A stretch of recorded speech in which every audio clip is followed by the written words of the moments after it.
Welcome to the Bayou City Soccer Podcast. We're pleased to be joined today by Houston Dynamo interim head coach Jeremy Hurdle. Jeremy, how's it going? Excellent. Glad to be here. How are you guys? Doing great. So you guys are Dynamo 2 fresh off an exciting end of the season. Last day of the regular season, you guys earned a spot in the playoffs. What was it like that last game? Knowing you guys needed to win, but you also had to see what was going else on or around the league. What was that kind of like for you guys? Yeah, I mean, obviously it ended up being a really exciting day. But we were focused on ourselves and making sure we got the 3 points on the day against Vancouver. That was that had to stay the primary focus. And then as the game kind of progressed through the second half, we started to get some score updates from around the league filtering down to the bench. So we had an idea of what was going on. Obviously we wrapped the game up and then waited to get confirmation about what had happened with Salt Lake and Ventura in the other game. And, worked out well for us. We kind of believed that it would. But yeah, ended up being a fun day for the guys. He took over the season when Kenny Bundy was named an assistant coach with the first team. What did Kenny tell you when you were named interim head coach, and what was it like to learn from him? Yeah, so I'd been assisting Kenny for a couple months before that happened, and then I worked with Kenny in past seasons a bit as well. So we have a really good relationship. Pretty familiar with the way he works and the way he kind of likes his team to train and to play. So I don't think that too much was exchanged in that moment when he was moved to the first team and I was named as the interim. He just made it clear that he would be a resource for me if I needed anything and I could lean on him. But of course, he's busy as well with his new role. So I wanted to make sure that we had sort of a clean transition there. So you've been with Dynamo 2. You've been, I know, at the U15 level at the academy. So you've seen some of these kids basically grow up in front of you, right? What's been the biggest difference, going from academy to now this second team? Yeah, it's amazing to work with some of the guys that I've worked with when, they were 13, 14, and now some of them aren't much older than that. Now they're 15 or 16, but in this environment, it feels like kind of completing a cycle with them a little bit. But football is football and coaching is coaching. I think the main difference is being in here in Dynamo 2 versus working with the academy teams is kind of all the other stuff that happens around the team, the management side of it. It's a bigger staff, more eyes on the team, more challenging situations to manage with the players, right? There's a lot of player movement in this space with first team guys dropping in for a game or two or academy guys coming up. So I think that's been the main challenge and sort of difference is the managerial part of it. Now, what are your thoughts so far on how players have transitioned from MLS Next Pro to first team MLS minutes, and how do you see this progressing in the future? Yeah, I mean, that's the goal of what we're trying to do, right? It's easy to kind of get locked in and focus on what's happening in the Dynamo 2 season or making the playoffs, making a playoff run. But the bigger picture is to get guys into that first team environment, playing, proper minutes in that first team environment and hopefully, even beyond and into other leagues and things like that. So Next Pro as a whole and what we're doing here at Dynamo is still very much in its growth phase and in its infancy, but there's examples from around the league and what we're doing here. Guys like obviously we had Mikael is a big success story. It spent a lot of time working with Kenny and Dynamo 2, and now is obviously a nailed on starter for the first team. Exxon signed a first team deal this year. Sebastian Rodriguez, right? So those guys are at different places on their individual journeys, but we're moving in the right direction, and the goal is for there to be more and more and more of those examples as we move forward. You mentioned it a little bit, but yeah, you guys had some very young players this season, 14, 15, 16-year-olds. What's it like been seeing these guys jump into basically professional roles, and what kind of growth have you seen from these guys this season? Yeah, it's incredible. I think that we have to expect that sometimes there's going to be growth pains, right? Growing pains with players coming in at those ages and being exposed to this level and playing against players that are sometimes, 10 years older than them, and way more experienced. But the reality is that most of the guys that we've tried out, or all of the guys that we've tried out in spots on the field, have been good enough. And some of them have a longer adaptation period. Some of them have a shorter adaptation period, but they're good enough. They're good enough. And you picture what they're going to be able to do in the next year, 2 years, 3 years, as a result of getting the exposure to this level at the age of 14, 15, 16. Like that's the game there. That's the goal. So it's really fun to watch them adapt. It's great to be able to watch them improve and to be able to help them during the training week and see, they get better so fast. The best thing for these guys, more than I can give them as a coach, is just the environment that they're challenged with, and that's the number one factor to help them develop as quickly as possible. Ben Olsen often talks about how important Dynamo 2 is in developing players. How much do you and Ben communicate, and how important is it for Dynamo 2 to play a similar way to the first team? Yeah, good question. So Ben and I are close as well. We communicate when we need to. Right now, with us both going into our own playoff runs, we're a little bit busy with things in our own camps. But I guess during the training week, there's almost always players moving between the two teams day by day.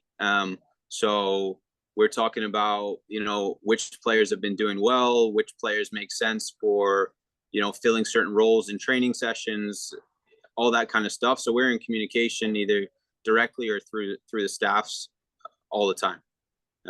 So, that's a primary way that we kind of collaborate. So news today, Diego Gonzalez named to the best 11 MLS Next Pro. It's been huge for you guys this season. What have you seen from Diego this season that's kind of pushed him to that next level?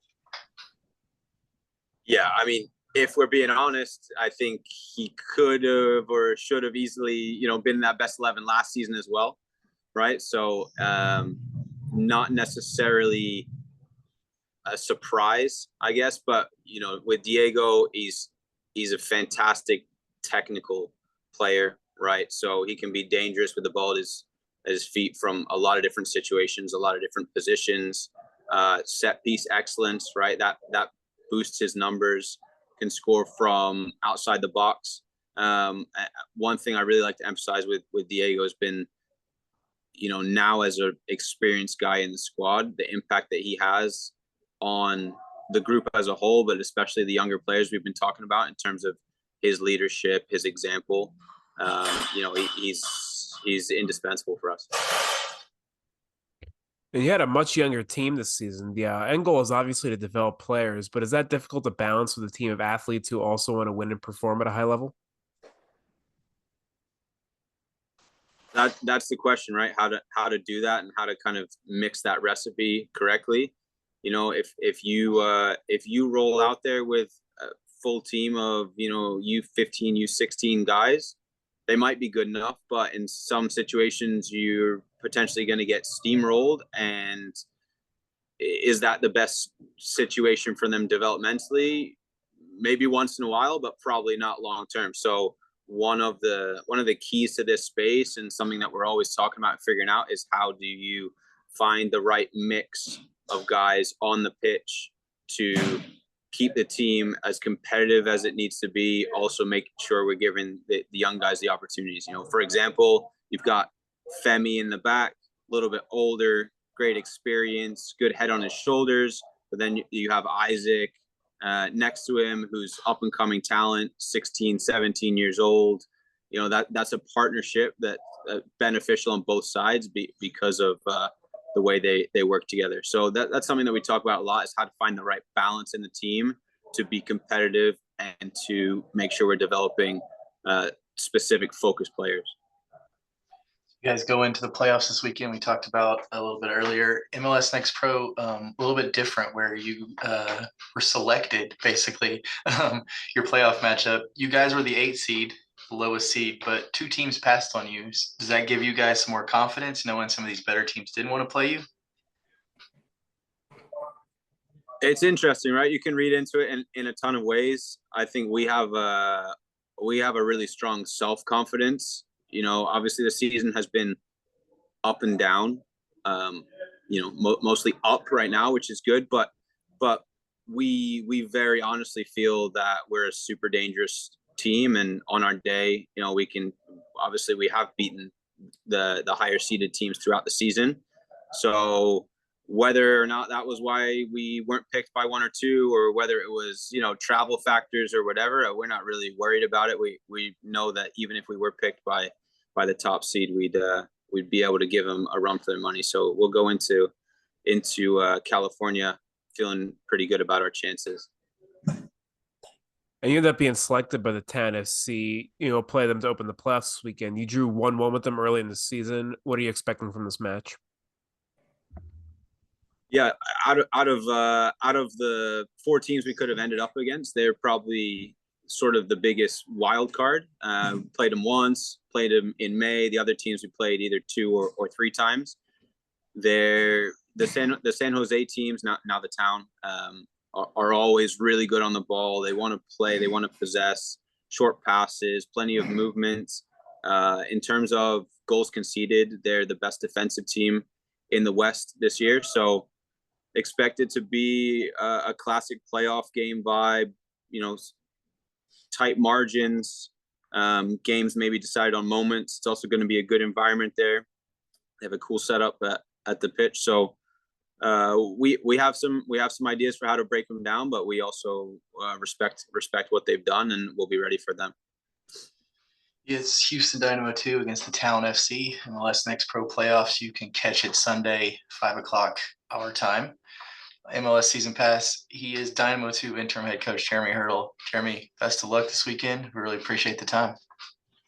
Thank you guys so much for having me. Thanks for the support the whole season, and hopefully chat with you again soon. Welcome back to the Bayou City Soccer Podcast. We are now pleased to be joined by Houston Dynamo 2 midfielder Diego Gonzalez. Diego, what's going on, bud? How's it going, guys? You today, big news, named to the MLS Next Pro Best 11. Huge honor for you. What does that mean for you? It means, to be honest, it just shows, what I've been doing throughout the whole season, and it got me by surprise as well, because we were in the meeting. Jeremy just pulled it up at the end of the meeting, but I'm very thankful for that award. You finished the season tied for the league high in assists with 10 and key passes with 78. What have you worked on this season to improve your creative game? To be honest with you, I've been keeping, my way of playing the same, same as last year. But I think now I've got into the role of, I feel like I needed to create a little more, Comparing it to last year, I was scoring goals. I scored a lot, way more goals than this year. But I wanted to, challenge myself and to actually, see if I can get more assists. How would I change my game? Not just doing one thing, but doing both. At the same time. And I think that's what helped me a lot this year. Your 10 assists this season. Were there any particular one that stood out to you that you remember? I would want to say against that North Texas game where I had 3 assists. It's one. It was just three assists in one game. I just, against your rivals, that helps too, right? Yeah. It was definitely a good feeling.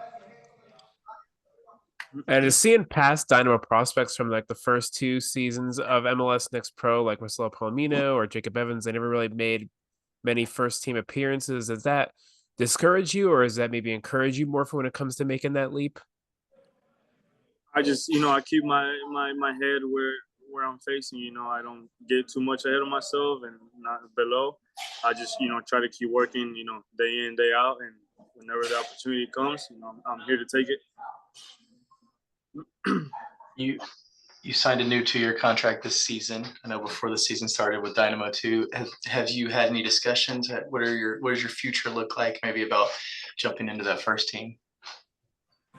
As of now, I know nothing. I'm just focusing on finishing off the tournament as good as we can. We have a very important game coming up against the town, and I think that that would decide everything. How we do as a team in the playoffs. Would provide. Would decide everything at the end of the year. Which first team players would you say you've learned the most from this season? And could you give us some insight into the knowledge you might have gained from them? I would say mainly my Hector Herrera. That's one of them for sure. A lot of experience. He taught me a lot of his ways, passing and the way of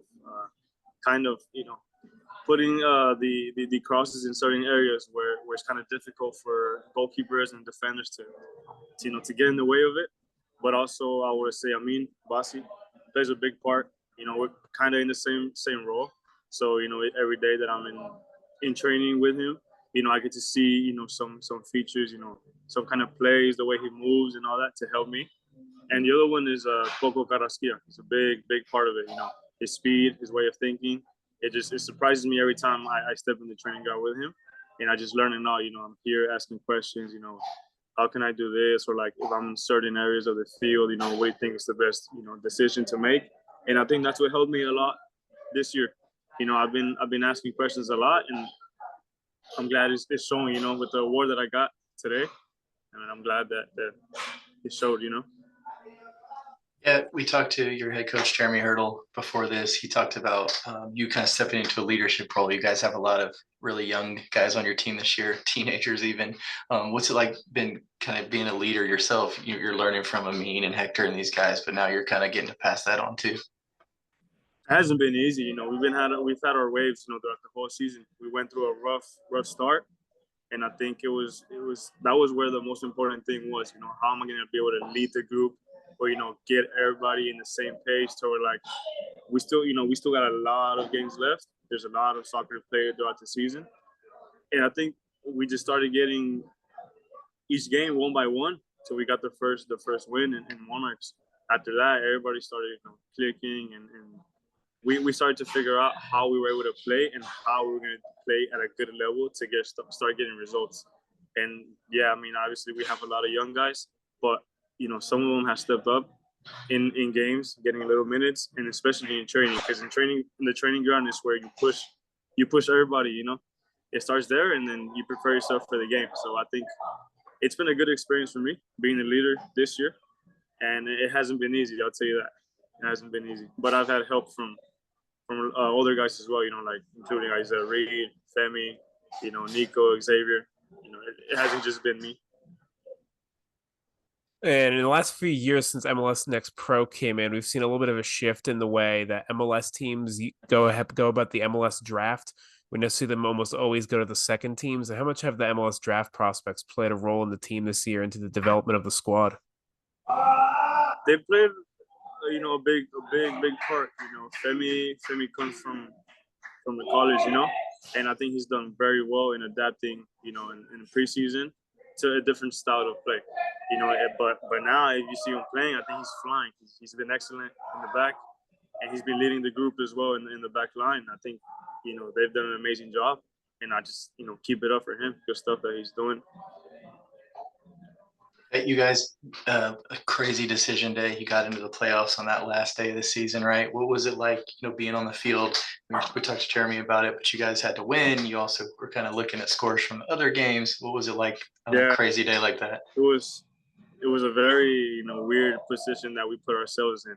Obviously we didn't want to be in that position, but when it came to decision day, it was, I told the guys, if we really want it, it's going to show out today in the field, And I think everybody went in with that mentality of we're going to get the result no matter what, and the other side is going to take care of itself. But if we worry about what we have in front of us and, play the way we know how to play, get the goals, try to keep a clean sheet. They scored one, okay, but if we have that mentality going out the whole game, I think the rest, we don't really think about it at all, because the moment we do start thinking about it, I think that's when we get distracted and we start, doing random things, and we don't start playing the way we know how to play. But it was very exciting, once we finished the game and we got the news. It was a stress reliever for everybody. I'm not gonna lie. And then now that we're in the playoffs for a reason, we're just trying to get as far as we can. And now in the playoffs, you're taking on the Town FC in your playoff opener. What do you expect from this matchup? It's gonna be a good game. I know that for a fact. We faced them early on in the season, and it was a crazy game as well. And I know the energy is gonna be there from the guys. The group has been training very good, the good energy, good intensity. So I'm expecting a good battle, and it's just gonna be a great game. We're looking forward to it. Yes, I think everyone's looking forward to it too. Sunday, 5 o'clock our time. It's Dynamo 2 against the Town FC. Diego Gonzalez, Dynamo 2 midfielder. Diego, we really appreciate the time, bud. Best of luck this weekend. Thank you guys for having me.